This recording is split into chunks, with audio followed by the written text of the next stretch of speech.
All right, let's dive right in to this deep dive, shall we? We're going to be looking at the Manchester United manager situation. Seems like everyone's got an opinion about who should take over. Oh, yeah.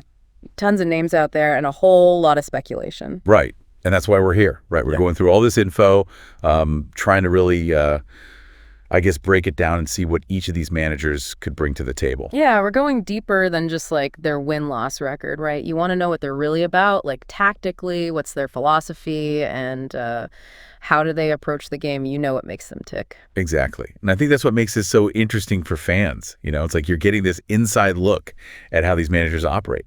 So let's kick things off with a name that I'm sure everyone knows. Zinedine Zidane. Zidane. I mean, you can't argue with his track record, right? Oh, yeah. 3 Champions League titles in a row at Real Madrid. That's practically unheard of. Yeah, it's insane. But the question is, can he do it again? Can he bring that same success to Old Trafford? That's the million-dollar question, isn't it? Now, when it comes to tactics, Zidane's kind of interesting. I wouldn't call him a one-trick pony. He usually goes with a 4-3-3 formation, but it's his ability to adapt during the game that really sets him apart. Oh, you mean like making changes on the fly? Yeah, exactly. Like, remember that Champions League final in 2018 against Liverpool?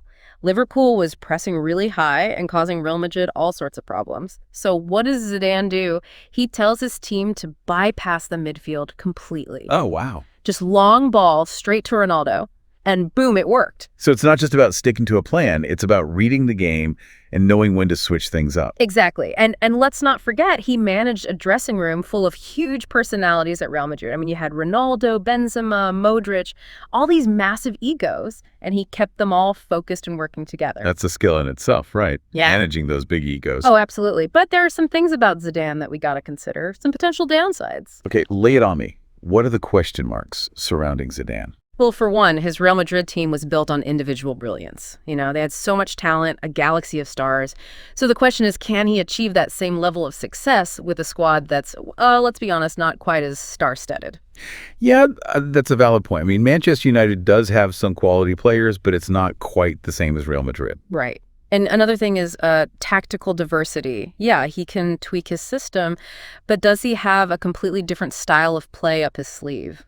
A plan B, if you will. I see. You know, if things aren't working with his usual approach, can he switch to something drastically different? Some critics would say no. So is Zidane a safe bet because of his experience and all those trophies? Or is he a gamble because he might rely too much on star power and maybe lacks a truly different tactical approach? It's something to think about for sure. All right, let's move on to someone who's done incredibly well on the international stage. Let's talk about Gareth Southgate. South. Yeah, he's been a revelation for England, hasn't he? I mean, a World Cup semifinal, a Euros final. He's created this winning culture and given the team a belief that they haven't had in years. He really has.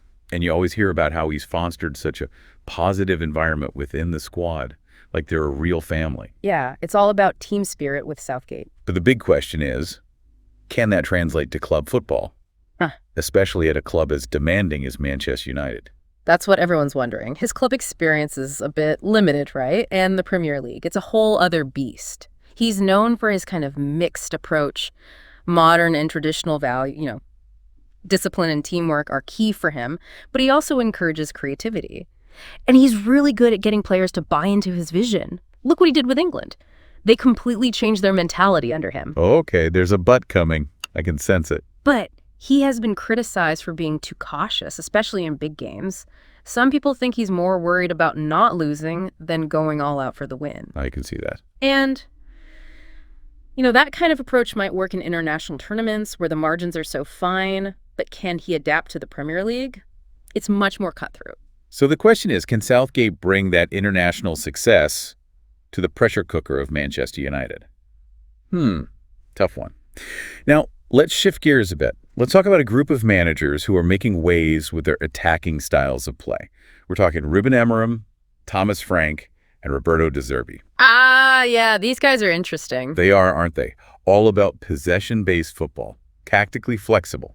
And they seem to have a real knack for developing young players. They're all making a name for themselves at their respective clubs. For sure. But are they ready for a club like Manchester United? That's the big question. That's what we need to figure out. I mean, take Amorim, for example. What he's done at Sporting CP is remarkable. won the Portuguese league, and had some great runs in European competitions. He's a master at building teams that are greater than the sum of their parts. And then there's Frank. Frank has turned Brentford into a real force in the Premier League. They play this high-energy attacking style that's so much fun to watch. Really captured the imagination of the fans. And De Zerbi at Brighton, they've become a joy to watch too. They play this fluid attacking football that's completely dismantled some of the bigger teams. But there's one thing that links all three of these managers. Yeah. Consistency. Consistency, exactly. Can they maintain that high level of performance over an entire Premier League season?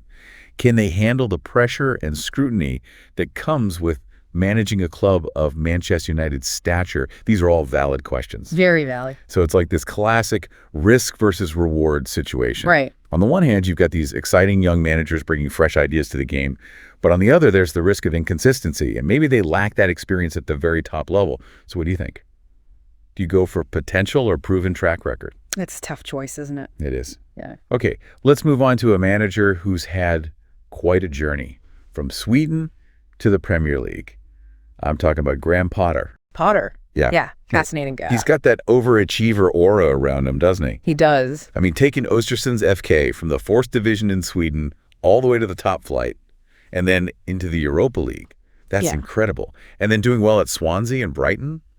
He just keeps exceeding expectations. And you know what's really interesting about Potter? His tactical flexibility. He doesn't have one fixed system. Oh. Nope.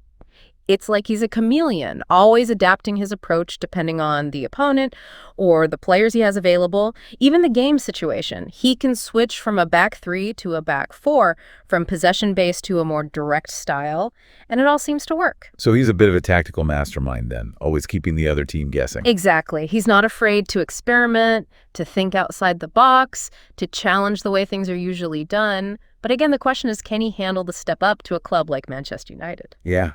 Can he manage the egos, the expectations, the media scrutiny? It's a different world. It is. Okay, let's talk about someone who knows Manchester United very well.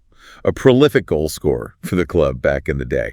I'm talking about Ruud van Nistelrooy. Van Nistelrooy. Yeah.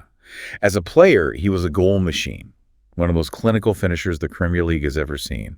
And now as a manager, he's trying to instill that attacking philosophy into his teams. He is. So can we expect some exciting, free-flowing football under Van Nistelrooy? Oh, absolutely. Quick transitions, high pressing, ruthless finishing. He wants his teams to be on the front foot, dictating the pace and creating tons of chances. It's like that attacking DNA is just ingrained in him. I love it, but. There's always a but. There is. And with Van Nistelrooy, the big question mark is his defensive organization. Can he build a team that's as solid at the back as they are going forward? Because his teams have shown some vulnerability defensively at times. And that could be a problem at a club like Manchester United where the expectation is to win trophies. Right. And of course, there's the experience factor. He's done well at PSV, but Manchester United is a whole other level. Can he handle the pressure, the spotlight, the demands of one of the biggest clubs in the world? Big questions. Huge questions. We've covered a lot of ground already, but we're not done yet. Welcome back. Now, before the break, we were talking about Van Nistelrooy. He's got that goal-scoring instinct in his blood, and it's really interesting to see how that's shaping up his approach as a manager. Yeah, but like you said, that question about the defense is a big one. It is, and it's something Manchester United will have to consider very carefully. Do they prioritize that attacking style and the potential for lots of goals, even if it means maybe being a bit weaker at the back? Or do they go for something a bit more, I don't know, pragmatic? Yeah, it's that classic dilemma, isn't it? Attack wins you games, but defense wins you titles. Exactly. And that kind of brings us back to the big question. What are Manchester United's priorities right now? What kind of team do they actually want to be? Right. So let's take a step back and recap what we've learned about each of these potential managers. Okay. We start with Zidane.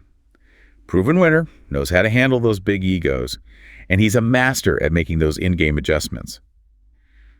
But there are those questions about his tactical flexibility and whether he needs a team full of superstars to really succeed. Right. Then there's Southgate. He's created an amazing team culture with England, and he's brilliant at getting players to buy into his vision. But can he do that at the club level? And can he shake off that reputation for being a bit too cautious in those crucial moments? Yeah. And we can forget those exciting up-and-coming managers. Amorim, Frank, and De Zerbi. All about possession, tactical flexibility, and they seem to have a knack for developing young players. Yeah, they're all really interesting. But can they do it consistently? Can they handle the pressure of managing a club like Manchester United? That's a huge step up. Absolutely. Then we talked about Potter. He's like a tactical chameleon, always adapting and exceeding expectations. Yeah, he's definitely got that about him. But again, does he have the experience to handle a club like Manchester United? It's a different beast altogether. It is. And finally, Van Nistelrooy. A legend as a player, now trying to instill that attacking mindset into his teams. But can he sort out that defense? Can he handle the massive jump up to managing one of the biggest clubs in the world? So many options to consider, so many questions to ask. It's a lot for Manchester United to think about. It's not just about looking at the numbers of the formations. It's about finding the right fit for the club, their culture, their style of play, their long-term goals. It's all about alignment. The manager's philosophy needs to match the club's vision. Their strengths need to work with the current squad, and they need to have that leadership quality, to inspire the players and the fans. This is a big decision, no doubt about it. Huge. And there's no magic formula for getting it right. So for everyone listening, try to picture each of these managers at Manchester United. Imagine how their strengths would play out at Old Trafford. Yeah, imagine Zidane guiding a team through a tough Champions League match. Think about Southgate bringing a divided dressing room together. Picture the excitement of Amorim, Frank, or De Zerbi's attacking style taking the Premier League by storm. See Potter outsmarting opponents with his tactical flexibility. And imagine Van Nistelrooy passing on his goal-scoring secrets to a new generation of strikers. Each of these managers has something unique to offer, and they all have the potential to create their own legacy at Old Trafford. But which one is the right fit for Manchester United right now? That's the question, isn't it? What do they need most? Do they need someone who could deliver instant success? Or are they willing to be patient and build for the future? Do they prioritize tactical brilliance above everything else? Or is it about getting the best out of the players they already have? These are the questions the Manchester United board needs to be asking themselves. And their decision will have a huge impact for years to come. Absolutely. Welcome back. We've been going deep, haven't we? Really trying to get under the skin of these potential Manchester United managers. We have. Looking at their styles, their strengths, their weaknesses, seeing if they'd be a good fit at Old Trafford. Yeah, and now it's time to bring it all together. You listening out there, you've heard all the analysis, weighed the pros and cons.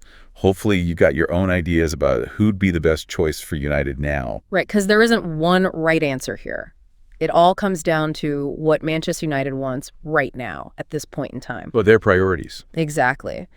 Do they go for a sure thing like Zidane, hoping he can bring that Champions League magic back? Or do they go out on a limb a bit? Take a chance on one of those exciting up-and-comers, Amorim, Frank, De Zerbi, hoping they can build something special, long-term with their attacking style and that knack for developing young players? And what about Southgate? He's a master at building that winning mentality, bringing players together. Can he do it at the club level, though? That's the big question. It is. And then there's Potter, the tactical genius, always adapting, always one step ahead. But can he handle the pressure cooker of a club like Manchester United? It's a different world. It really is. And of course, Van Nistelrooy, the goal machine himself. Can he bring that attacking fire to Old Trafford and at the same time make sure the defense is solid? So many questions. And in the end, it's Manchester United's call to make. Yeah, they've got a big decision ahead of them. But we want to hear from you.